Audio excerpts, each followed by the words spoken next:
Hey, welcome back to the King Ragone Show on Believe Network and the Draft Network. We're here with Andrew Dennis, big time Hurricane fan, Hurricane alumni. His family's Hurricane alumni and owner of Ibis Preps.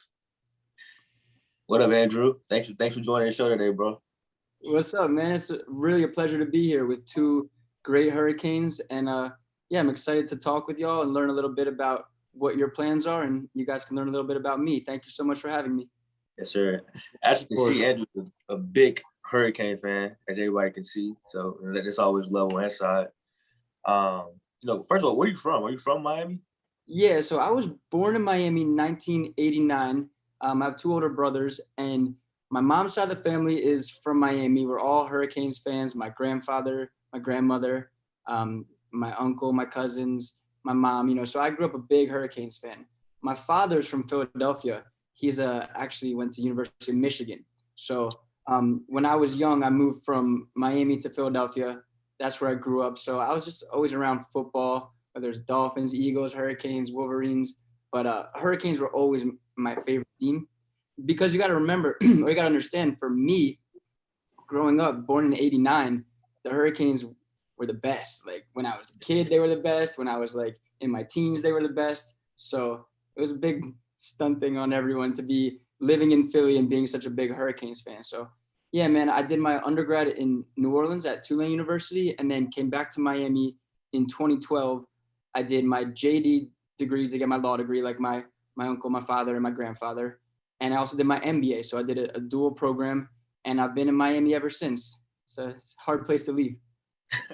Once you're there, it's super hard to leave. I know, trust me. Yeah. It makes me not want to leave at all. Are you guys both leaving? Well, I'm in Houston right now, and then I'll be going to Boston in a couple weeks. So nice, man. Yeah, I got a few years left. I'm graduating on the 13th, getting my bachelor's degree, and then I'm gonna get my master's here, at Miami as well, and continue to play football. Yeah, well, the Dolphins need some players, so hopefully it'll end up working out. That's awesome, guys. No, I see in the background you got all them degrees. Are those all yours? Well, I got to give my grandfather credit. These are all my grandfather's. He's a lawyer, a very talented lawyer in Florida. These three on the back are mine from my dual degree from University of Miami and then my undergrad degree from Tulane. Yeah, my office is like kind of a mess right now, so I don't want to show you too much. But yeah, I have a lot of diplomas, big proponent of education and football. So that's why I wanted to come on the show. I thought it would be a good opportunity. I know you told us that your uncle, your mom, your grandpa, they were all Hurricanes fans. You were telling us before about they graduated from Miami. Who all graduated from Miami? Okay, so I have so many stories, man, but I'll try and keep it short. My grandparents were born in Miami, my grandfather and my grandmother, 1929. They both actually passed in the past few years, but they, best friends. My grandfather was my role model. My grandmother went to University of Miami. They went to Miami High, Miami High. That's what Grandma Nora used to call it, Miami. So they went to Miami High, and then my grandmother went to University of Miami. My grandfather went to University of Florida. And the story goes that my grandmother started dating another guy, and my grandfather couldn't handle that. So he came back from University of Florida after 1 year and went to University of Miami. So both my grandparents went to University of Miami, and then my grandfather went to University of Miami Law School. And he graduated summa cum laude in 1952. And this was an interesting time, you can imagine, because World War II is going on. Like his classmates were mostly veterans from the Second World War. So he told me that when he was like 18, his classmates were like 22, 23. And my grandmother told me that when she went to University of Miami, they actually did their classes in converted Army barracks. So you can imagine University of Miami looking a whole lot different back then. So my grandma went there, my grandfather went there, my grandfather went to the law school. And I was actually just looking at these diplomas today for some odd reason. And my grandfather says Bachelor of Law. It wasn't even called a Juris Doctor back then. My uncles, I have my father's and mine, and I don't have my uncle's yet, but I told him when he leaves us, I'm going to get those diplomas. But I was just joking. So yeah, he had a Bachelor of Law. My grandfather was very amazing person. He's known in South Florida as the first attorney to do condominium conversions, which means that at the time in South Florida, there was no such thing as condos. It was all hotels. But then, they started realizing if we can convert these hotels to condos, we'll have more taxpayers, boom, boom, boom. Now South Florida's like condo nation. So grandfather started in like north of Fort Lauderdale, coming down to Miami, and did a whole bunch of condo conversions, like as the attorney. Big guy. My grandparents would go. They had season tickets to the Orange Bowl. My uncle went to University of Miami as well. He's the man. Love my uncle. He's still he lives here in Miami. Diehard Canes fan. We always get together and watch the games. And then so my father went to University of Michigan undergrad. My mother went to Emory undergrad in Atlanta. I was actually just in Atlanta. I finally got to visit Atlanta. And then they both went to University of Miami Law School. That's where they met. My mother didn't end up becoming an attorney. She married my doofus of a father. But my dad graduated from UM Law School. And then so my dad, really cool. I have the thing, like you can see in the windowsill. I told you my shit's messy, but my stuff is messy. But when I graduated from University of Miami Law School, my grandfather and my father, so my mother's father and my father, both joined me on stage with the robe and the hood because, if they're alumni. So that was really cool to have my grandpa on the left of me, my father on the right of me. So we're big UM people. I went to Tulane undergrad, but like, trust me, when I was there, I was rooting for the Hurricanes. That's when we had Ja'Cory Harris, right? Yep, Ja'Cory Harris. Yeah. And he started the season off like a Heisman candidate, So the Hurricanes haven't been as good, but like, man, you all know, everything. And Ja'Cory Harris he was a really good player, and now he's actually a firefighter, so he's doing pretty good. Mm-hmm. Awesome guy. I mean, he was from Northwestern, right? Yeah, Yeah, that was the year when I'm getting old. The coach who ended up coaching in Florida, Randy Shannon. Yep, Randy Shannon. Yeah. Man, 10 years have gone by, right? Yeah. No, so I wanted to ask you, how did you get into like Ibis Prep? Like you have your own company, tutoring service. Yeah, Ibis Prep. We've done ads for them and stuff. How did you get into that? What made you want to start Ibis Prep? Man, it's crazy. It's like the combination of the hustler spirit and kind of having my back against the wall and just being creative and doing what I was meant to do. So to give you a little background, I graduated from law school. I'm working for my uncle. I got my JD MBA. Even when I was in law school, I'm not going to lie, and this is why I can relate so well to students, I was kind of depressed. Like my family, my brothers were going through some tough times. I was with a girl that I was like supposed to marry, but then, things didn't work out. So like, I was just not having a good time. I really was pretty miserable in law school. So I figured like, I was also a really good test taker. And some lady, Sandy Abraham, I don't know if she's still there, gave a little speech about, do a dual degree. And you could, I don't know. I was like, all right, the main reason is I want to learn about stocks, which has actually been cool. So I want to learn about stocks. I was like, all right, maybe I should go get my MBA. I just on a whim studied for the GMAT, did really well. I've always been a really good test taker. That's kind of like my superpower. So did really well on the GMAT. And then I did the dual program, graduated, working for my uncle at his law firm, super miserable, just cause like everyone is really old and like law is like kind of boring. And you could see me, I'm too like lively. Like I plan to follow my both of my grandparents were attorneys. My father's father graduated from University of Pennsylvania School of Law. I come from a line of geniuses and really hardworking guys. So I'm going to follow their footsteps and be a great attorney one day. But I was miserable at the time. Like I didn't want to do this. I didn't see myself doing this in at 26 years old. So then long story, I went to New Orleans where I got offered a job as a CFO. What does that even stand for? Chief Financial Officer of a business. And they did staging and audio. Crazy world. If you know the artist G-Eazy, I actually went to Tulane when he went to Loyola. Never would have imagined in a million years this guy would become a successful person, but power to him. So these people worked with him and other artists, and they did like staging, audio, design. It was called Raven, still called Raven, very successful company. But like my grandparents weren't doing well. I moved to New Orleans. I had another girlfriend who also broke up with me. And I just like, it didn't work out. So I come back to Miami. So now here I am, I think it's 2017. And I'm like, all right, what do I do? I don't really want to go back into law yet. I don't have a job. I need to make money. Oh, I'm interested in stocks. So I became a financial planner. I, started working at first Mass Mutual, selling life insurance, but using that as a way for me to get my securities license. So I had to pass the SIE, Series 7, Series 66. So I passed all them. Now, as I was selling life insurance and getting my securities licenses, I was not making any money. Like, it's hard to sell people life insurance. You guys are going to get solicited for that a lot now. And, I could talk to you about it if you want to know. But it's a hard thing to do. Like, hey, how's it going, Johnny? By the way, you might die one day. I got this product.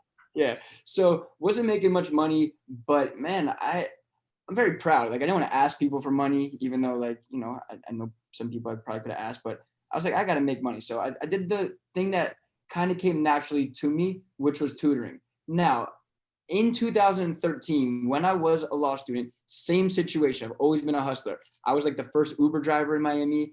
I like always did a job while I was in school because I had to make money and be able to, like, if you guys follow me on Instagram, I like go to the Heat game and stuff, I like to pay for things. So I have to make money. So, in 2013, I also started this company called Ibis Prep, but it was like starting a company, when you're I'm 23 years old, a friend of mine. And what we did was we tutored for the LSAT and the SAT.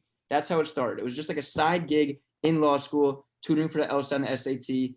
I was making a little bit of money, but it's just like side money. Then here I am. Now I'm like 4 or 5 years later, told you I'm selling life insurance and getting my licenses and I need to make money. I'm like, yo, this tutoring thing could be all right. So I started tutoring.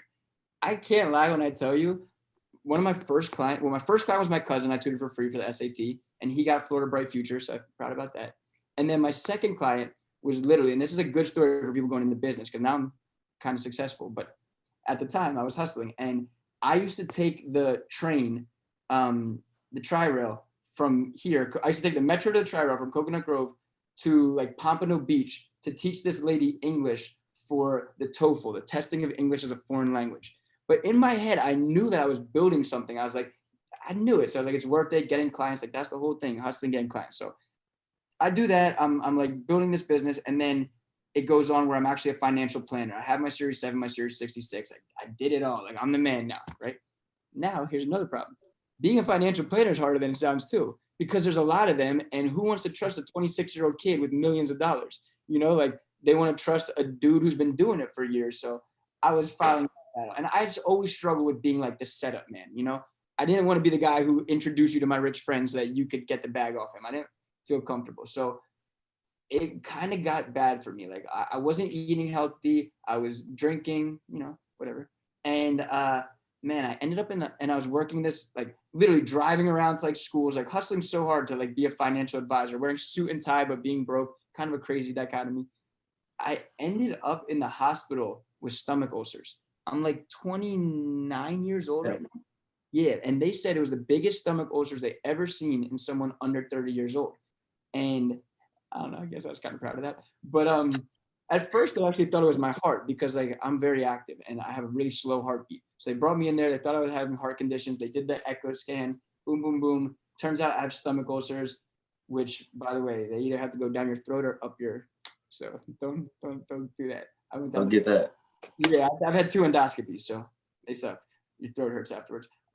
Anyway, I had the stomach ulcers, and I swear to you, I'm lying in that bed, and I'm like, I don't know, I might have a heart condition, I might have stomach ulcers. I'm just like having a whole lot of thinking. Oh, this is why. They said that the stomach ulcers were so bad that they want to do a biopsy because it might be stomach cancer. And like the way that people talk in hospitals, and my dog just went to the vet, so I just went through this, is so cryptic. Like, you think the worst. So I'm sitting there like, all right, this is the end. And I'm like, yo, Andrew, you always wanted to be a businessman. You always want to have a business. Like, if you make it out of this hellhole alive because they're feeding me the worst food in that hospital, you need to just go hard with your business, Ibis Prep. Like, it's a great business because there's no overhead. I just tutor. So Boom. I get out of the hospital and now I'm just tutoring. Then I'm doing pretty good. I'm doing LSAT. I'm doing Florida Bar. I'm doing SAT. I'm kind of like running my thing. By the way, at this point, it's all live. Very, very little virtual. We're still pre-pandemic. So I'm like driving around, sitting in traffic. And then my brother, Russell, I have two older brothers. My brother who lives in Alaska, he says, yo, I have won a trip down the Colorado River, which is down the Grand Canyon. And it's like a 3-week trip with no phones, no internet, no nothing. At this time, I finally had hired an assistant. Her name was Lulu. I've gone through some assistants. Like I'm a messy guy. I need some help. So I'd hired an assistant, Lulu, at this point. And I'm like, yo, Lulu, I got to go on this trip. And this is when I quit financial planning. I was with Northwestern at the time, but I'm like, I'm done with this. I got to go on this trip. Look, I have all these LSAT tutors. And I was also teaching the Series 7 at that time. And I was just moving along. So I was doing the LSAT and the Series 7. Those were my main businesses. And I'm like, yo, Lulu, I'm going on this trip. I got to hire people. You know, I'd hired one person before, Magdi. I don't want to just talk about it. Didn't work out. So I was very skeptical about hiring other people. But then I was like, yo, I got to hire these people. I'm going on the Colorado River. I'm not going to have the phone. I swear to you, I went on that trip thinking my business was going to be dead when I came back and I just have to resurrect it from the ground, which was fine. I come back and my man Travis, who's doing LSAT, and Jason, who's still with me to this day doing Series 7, not only were crushing it with the clients I gave them, they had like gotten more clients because, you know, like they were good at what they did. And then that just opened up my door. And so like that was like 2018. So then I'm humming along, you know, I'm like doing good. I'm hiring more people. I'm like, you know, trying to make my way. I'm in a lot of BNI's, business networking groups, like just trying to, you know, network, do whatever it takes. And then something crazy happened to my business about a year and 3/4 into being an LLC. So I think it's like 2020, COVID-19, the pandemic. That was the craziest thing because when it happened, boom, LSAT's shut down, SAT shut down. The kids aren't in school. No one wants to learn. My business is done and kids are like afraid to like go out. Like everything was terrible. It was like a major moment of make or break for my business. And like I saw tutoring companies down the street closing down. And at this point I was working with Christina and we had an office at this point in Brickell, but we shut that down. We're like, oh, it's COVID-19. And I'm just like virtual. The day that Rudy Gobert got COVID, I announced on my social, we're going virtual, 100% virtual. So we did that. Now then that summer, we did our summer mentorship program where I started like teaching chess and cooking and arts and craft. Like I was just trying to do anything and everything. Now here we are. This is going to be our 3rd summer mentorship program. So it's been a few years. Man, I have 50 people on my staff. I have 5 bar prep tutors. We're like the best at Florida bar prep, like by far. I literally just got off the phone. So I was a couple minutes late with someone who's joining my bar prep class where, man, I'm getting paid more than an attorney gets paid by the hour because I've become such a master of my craft and I've built a business with such a great team. And I've been really keen to tap into the University of Miami. Like the reason it's called Ibis Prep is because I love the ibis. It's the local bird. I love the hurricanes. Me and my grandfather used to, we used to bird watch together. It was something special for us. And as everyone knows, the ibis is the last animal to leave when a hurricane comes and the first animal to return when the hurricane passes. So all the locals know when the ibises are back, the hurricanes pass. So like, it really does mean a lot to me. I actually fought for this name, Ibis Prep. When I first started putting up posters around University of Miami, they gave me a cease and desist letter. Now, to be fair, my logo was like orange. My bird was like standing up. Like it was kind of, and then I snapped on them. I was like, no, like I need this. And I love the ibis. They're like, all right, you got to change the color and the bird has to be flying. So we've been like that ever since. And yeah, man, when I saw the opportunity, now that I've been doing so well, like not so well, but well enough that I'm doing good in other things. But now that feel successful, I really am interested in helping younger people. Like even you're probably like 10 years younger than me, or maybe actually like 6 or 7 years younger. But like when I saw the NIL thing, I was like, oh, this is awesome. I want to be a part of this opportunity to help student athletes. Like I wish we could have done more, but I know like the season went on and it's kind of hard. And then I just saw in the newspaper, UM is kind of in hot water for some, I don't know how hot the water is, but NIL stuff. So like, I'm cool, but I just want to help. And I'm like, very education focused. I really am a big believer that the system of education is a giant failure. People don't learn anything valuable in school. Like, I'm not saying that as blanket statement, but I'm just saying the cost of education towards what you are able to do with your degree, is not, it doesn't make any sense. And my grandfather was big on that. He would say, how come inflation has gone at this rate, but the cost of tuition has gone at that rate? And we used to talk about it. So, it is an important thing to me. I know I've been rambling on and on, but that's how I got into my business, Ibis Prep. And now I'm at the point now where like, I'm just trying to grow the business, grow the brand, get on as many shows like this and just kind of talk with people. I know, Ryan, your girlfriend, I hope she's still your girlfriend. Yeah, she, worked with us for, I think, chemistry or something. Like, we can really help with any subject. I have Simran, who just graduated from University of Miami, who's like brilliant, super amazing. And she's helped me network and hire a bunch of students. So I really have seen out most of my vision. Trust me, I got a lot of things, down the tunnel, but most of what I've planned out, I've seen through, which was being that conduit between college students and high school students. So college students teach the SAT, or being that conduit between graduate students and college students in the LSAT, the GMAT, or GRE, or being that like moonlighting opportunity. Like, I have a lot of people that work for me as they're, attorneys or financial advisors who love moonlighting for me because I pay them a good salary and it's fun and la la la. So like, things are working out as planned. It's kind of crazy. I've never really like told this entire story of my business. Yeah, man. I gotta get on more podcasts. You should, bro. You're good at it. No, that's actually, it's kind of like a story of triumph, a bunch of things coming at you and you just kept fighting through and made it work and made it to, a successful business. And you have helped out, with NIL. We've done, good amount of, good amount so far, bro. Yeah. Yeah. I want to say that too. Andrew's been our longest sponsor on our show. You know what I mean? So like, he's definitely giving back, helping out NIL with everything. So I mean, he's a great guy. So I would tell anybody who needs tutoring to go check out Ibis Prep 100%. And in the future we can, work on that. Like, man, I'm a businessman by definition. So whatever y'all are doing, I know you guys are playing football. Are we at the point yet where we're gonna talk about football? Yeah, no, for sure. Hey, let's get to it. Let's get to it. I mean, you guys don't have to get too personal, but I always wonder what your plans are. I know you're going to the league, right, Derek? Yeah. I just know I'm with the New England Patriots now, so I leave next Thursday, and I'm out there for 7 weeks. So I'm just waiting on that and try to take advantage of my opportunity. Yeah, they got a pretty good coach out there, right? The best of all time. Best of all time. So I'm definitely excited to learn from him and learn from those guys in the building.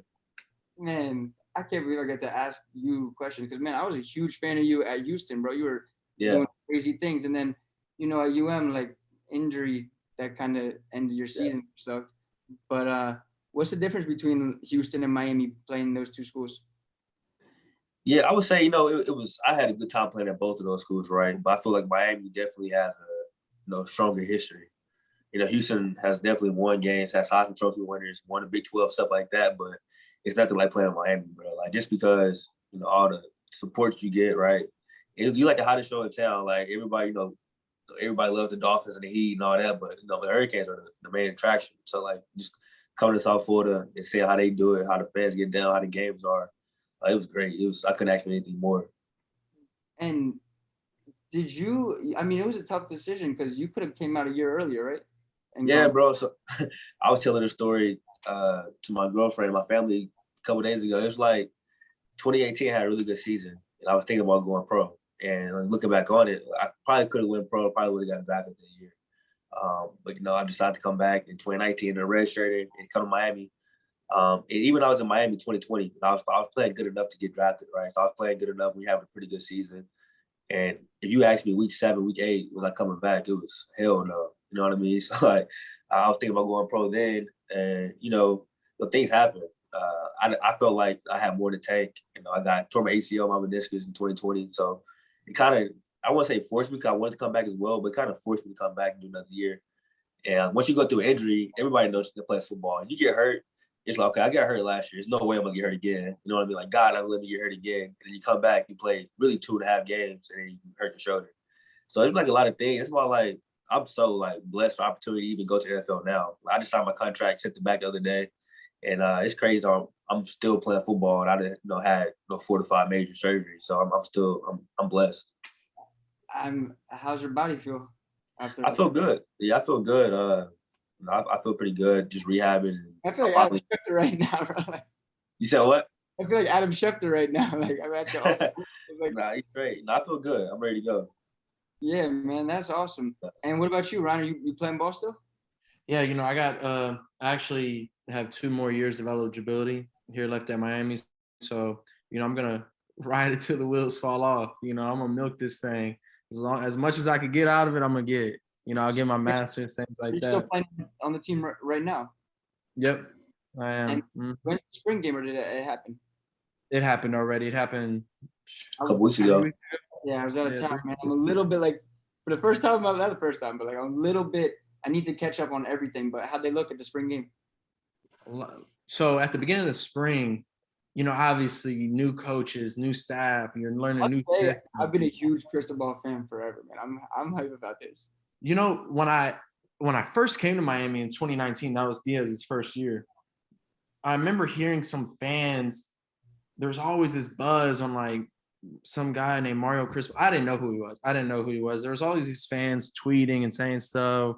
Why didn't we hire Mario and just things like that? So his name's been around Miami. Like, I know he played here. I know he coached here and things like that. I know all of that. But like his name's been around. Like they wanted him as a coach like long ago. I didn't know all that. Even when they hired Mark Richt, he was the leading candidate. And then Rick kind of came in at the last second, like, oh, I'm throwing my hat into the ring. And we're like, oh yeah, Mark Richt. Like he's had such an illustrious time. But I think if they didn't hire Rick then, they would have hired Cristobal. I didn't even know any of this. Yeah, and then I think by the time they went to hire, I'm speculating here, Diaz, Cristobal was kind of like doing so good at Oregon, and he kind of, felt maybe a little slighted, like they didn't give it to him, or I don't know. But I really like having a guy, because y'all know that's how has always done it with recruiting local. I know you guys aren't local, but there's so much talent here, and then you see all that talent go to like Alabama, LSU, Georgia. Yeah. I'll say this. I think Cristobal came at the perfect time, just because what the president, AD, and all the boosters are doing to give him all the resources he needs. Like it's always the right time to come to go to the job. And maybe those other couple guys that took the job, a couple years ago, it wasn't the right time as far as like the program. And they maybe needed more support and all that. So I think he came at the perfect time to see it. Miami's a tough. Like I remember when I was in graduate school, it was like everyone wanted to fire Ragone. They were flying an airplane over, fire Ragone. They were chanting, and just like, Miami, you perform well and love you, but when you struggle. And we talked about that a lot. When in Miami, it really is like no other place. When you're on, like everybody, it like he said earlier, there's the Heat, there's the Dolphins, there's things like that. But when you're on, the city loves you in Miami. They love the Miami Hurricanes. Yeah. The complete opposite. When you're down, man, it is bad.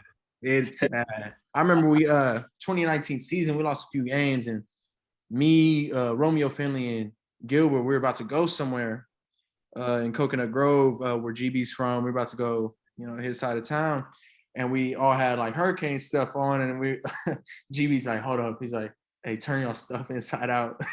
Turn your stuff inside out, bro. We can't be seen with that stuff on right now. Like they're gonna be hot, like my tickets, stuff like that.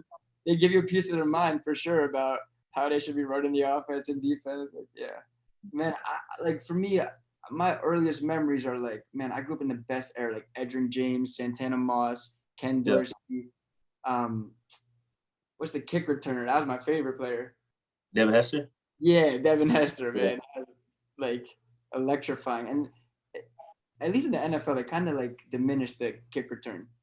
Yeah, they did. Yeah. It's harder to get them off now because they moved it up, and because the kick return is more dangerous playing football. A lot of injuries happen on kick return. People don't know that. So I want to ask you, what was your favorite moment, like of all like things you experienced? with the Miami Hurricanes. You said you've been to the Orange Bowl, correct? Yeah, definitely. So the Orange Bowl, you know, I don't know if you went to the Notre Dame game, like any moment. What is your favorite moment being a Man, Miami Hurricane fan? there's so many. I mean, as like an adult fan, like partaking in the activity, it was the year, I think it was 2013, we beat Florida. And it was like, we rarely play the Gators. And like, I have always grown up despising the Gators. There's something called the Gator Flop, which is a year they had a quarterback who was going for the Heisman, and like they were just smoking Miami. And then Miami got the ball back, but they wanted to give the quarterback more statistics to win the Heisman or whatever. So they flopped and just let Miami score a touchdown. And like, I don't know, for some reason, even my grandma would tell me about the Gator flop. So I always hated Miami, or I'm sorry, like Miami and hated the Gators. And that year, 2013, was like just being in the student section and all the mayhem and winning the game. It was an ugly game. We won like 13-6, but that was probably my best memory as like a adult fan. My best memory as a kid, without a doubt, was I guess it's always been wide right, but I think it was actually wide left my year. And like I'm Jewish, so I had a bar mitzvah that year. And you know, like all the Miami Hurricane stuff was going on. And that year we played Florida State. I had like a baseball game in the afternoon, like all these activities, but game comes down to the wire. My whole family's in there watching, and like Florida State field goal kicker comes and just chunks it. Oh man, I'll remember that like it was, you know, yesterday. And then of course I remember on the alternative, the penalty, Ohio State overtime game. And I remember Willis McGahee, his knee snapping on live TV. Like that was crazy. But like, man, that's something, dear, you could definitely take, you know, motivation in Willis McGahee. No one thought that he was gonna really be able to run again. Then he gets drafted and has a great career. So like, yeah, yeah, man, I hear you that if you would have came out a few years ago, you would have got drafted. But man, I'm definitely someone who believes in things happening for a reason. And like, yeah, the story will be that much better when you know, you're starting quarterback. And yeah, good stuff, man. Absolutely. Appreciate that. Yeah. So one of the last things I kind of want to ask is, what do you think about, you know, Cristobal? And I want you to give a prediction for this season. I'm not going to say anything because I'm part of the team, but I want you to give me your prediction. I want you to just say what you think. I mean, I'm just not going to give you a prediction. I'm going to give you an expectation. Win the ACC and the national championship. Let's fucking go.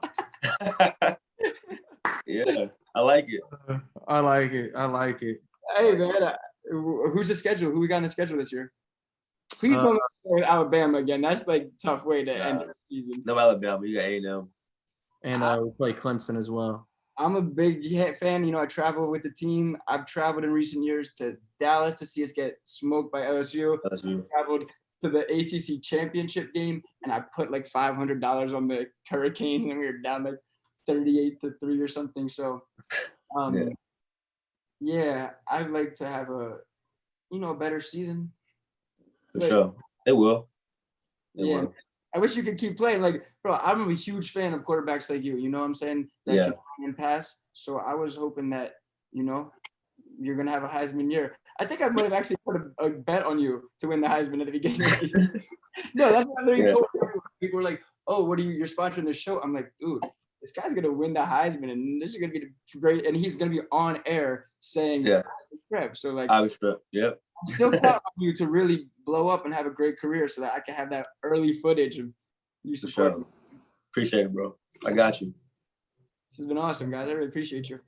One thing we like to do for like all our guests, like if you could give any kind of advice, it could be, doesn't have to be about anything, but anything you want to talk about, like life advice, you know, goal setting, just anything that you can give to our audience.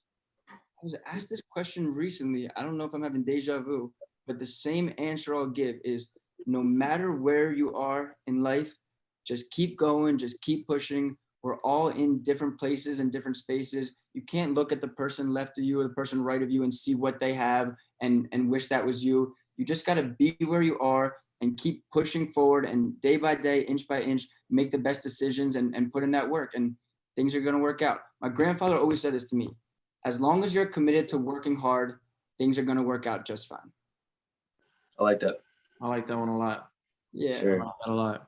Well, hey, we appreciate you, Andrew, for coming on. We appreciate your support. One second. I just want to show y'all. I got some super gear right here. I got this jacket. If it ever goes to Miami, I got this jacket. I got this jacket. Okay, that one's hard. At the Yeah, that's hard. then this one I wear all the time. This That's one hard. all the time. The starter jacket. The Miami starter jacket, yeah. Vintage. Oh, hard. Yeah, I got so much gear, and like it really was my grandfather, so that's special for me. What else? This little football, man. That's my good luck football. Yes, sir. It's tough. Cool, man. I mean, I could not say I'm gonna be a Patriots fan, but I'll definitely be rooting for you. Appreciate it, brother.